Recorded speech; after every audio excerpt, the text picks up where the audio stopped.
But Suarez was just different. You just felt, no matter who you were playing, you just had a feeling that he was going to win you the game. Every game, didn't matter who it was. Luis Suárez is the definition of clinicalness. Do not believe me, just look at this. They're back on track and Luis Suárez! Maar de bal gaat achter Huntelaar Suarez, maar toch Suarez. Oh jongens, wat mooi! Some strikers score goals, others infect matches.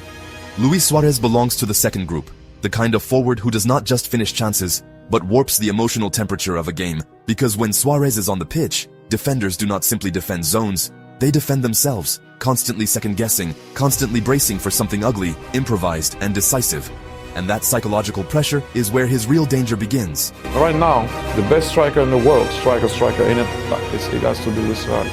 Football often frames clinical finishing as calmness, composure, minimal movement, but Suarez was clinical in a completely different way. His efficiency did not come from serenity. It came from disorder. He thrived in broken phases, awkward angles, half clearances, rebounds, moments when structure failed and instinct took over. And instead of needing perfect service, he manufactured his own chances from situations that did not look like chances at all. What made Suarez unique as a striker was not shot technique in isolation, but problem-solving speed. He processed information faster than defensive structures could reset. Loose ball. He has already shifted his body. Defender off balance. He is already shot. Goalkeeper set. He has already changed the angle. His finishing was not about power or placement alone. It was about acting before defenders could organize a response. Positionally, Suarez was impossible to map cleanly. He did not live between center-backs. He haunted them. He drifted wide to drag markers, dropped deep to overload midfield, then spun in behind without warning, not following patterns, but sensing moments. And that constant movement destabilized defensive lines because defenders rely on predictability more than physical dominance, and Suarez gave them none. He got to a level that I didn't think he was capable of when I first saw him 2 years ago. I thought that at that time his game lacked maturity and decision making, but this year everything's come together at once. His appreciation of his teammates is so much better. His finishing is absolutely fantastic. What impresses me most is his attitude towards the game is impeccable. You talk about modern day football players get a lot of criticism for the fact that they don't fight, they don't get. Every time you see him play on a football pitch, it looks like his life depends upon it.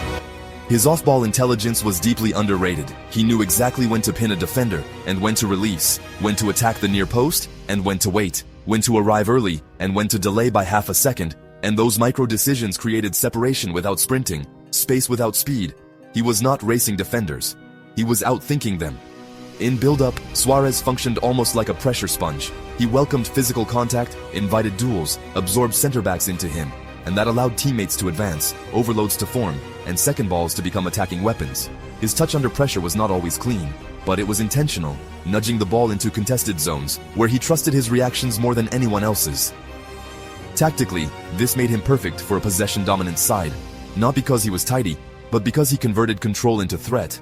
When circulation became sterile, when defenses sat deep and compact, Suarez attacked the margins, the blind sides, the chaos between defenders and goalkeeper, creating danger not through elaborate patterns, but through relentless presence. I actually think he's the best centre-forward in the world for like 3 or 4 years, not just at Liverpool, that last year at Liverpool and what he did for Barcelona the next 2 or 3 years. You actually look what he's done, he then leaves Barcelona and wins La Liga with Atletico Madrid.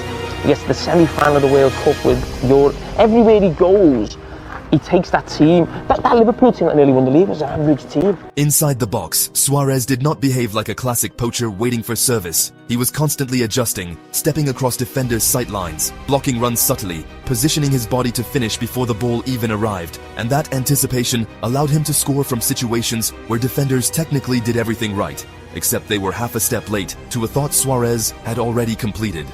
He had everything as a player. Amazing player, great guy. For me, one of the best players in the world, probably the best I've played with in my career. Goals like this was quite regular when he was at Liverpool. I learned a lot from Louis. His relationship with teammates, especially creative players, was symbiotic. He did not demand perfect passes. He adapted to imperfect ones, slightly behind. He adjusts, slightly overhit. He stretches, slightly deflected. He reacts. That flexibility liberated playmakers because they could attempt difficult passes knowing someone ruthless was waiting at the end of uncertainty. Toughest striker you played against? I'd say Luis Suarez. Oh wow. Because it's unconventional, everything he does. and Hard to read. and it's the game in the game. He falls on the floor, fakes an injury. By the time you're arguing with the referee that he's faking, he's running in behind. You know, he's like, everybody knows he's nicking the ball and playing it against your kneecaps and all this kind of stuff. and if there's a ball put in behind, you're looking left, he's jumping right. You're looking right, he's jumping left. And when you want to turn that side, he's guessed it. Defensively, Suarez set the tone from the front. His pressing was not always structurally perfect, but it was contagious. He chased, harassed, disrupted rhythm, forced rushed clearances, and turned defensive actions into attacking moments, which mattered because it kept opponents mentally fatigued. They were not just defending attacks, they were defending him. Psychologically, Suarez lived on the edge, and that edge sharpened his game. He played angry, hungry, obsessive, and while that chaos sometimes spilled over, it also fueled his relentlessness. He did not accept missed chances as normal variants. He treated them as personal insults, responding with sharper movement, more aggression, more focus, until the next chance arrived, and it always did.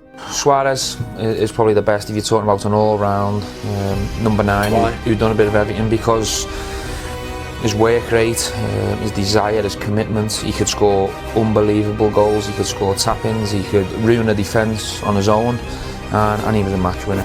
What separates Suarez from many elite strikers is that he did not require a perfect ecosystem. He elevated broken systems, messy games, emotional matches. When structure collapsed, when plans failed, when games turned ugly, he became more dangerous because his football was built for imperfection. Calling him clinical almost undersells the complexity of his craft because his finishing was not robotic, it was feral, instinctive, and brutally efficient. He did not score because situations were clean, he scored because he cleaned them himself. So when you watch Luis Suárez properly, stop looking for elegance, symmetry, or textbook movement. Look for disruption, look for defenders losing focus, look for moments when order cracks just enough for instinct to slip through, because that is where Suarez lived. He was not a striker waiting for chances. He was a striker creating inevitability, and in a sport obsessed with control, Luis Suárez proved that sometimes the most lethal weapon is not order or beauty, but a forward who understands chaos better than anyone else and knows exactly how to finish it. The most important thing for Luis is the team is successful.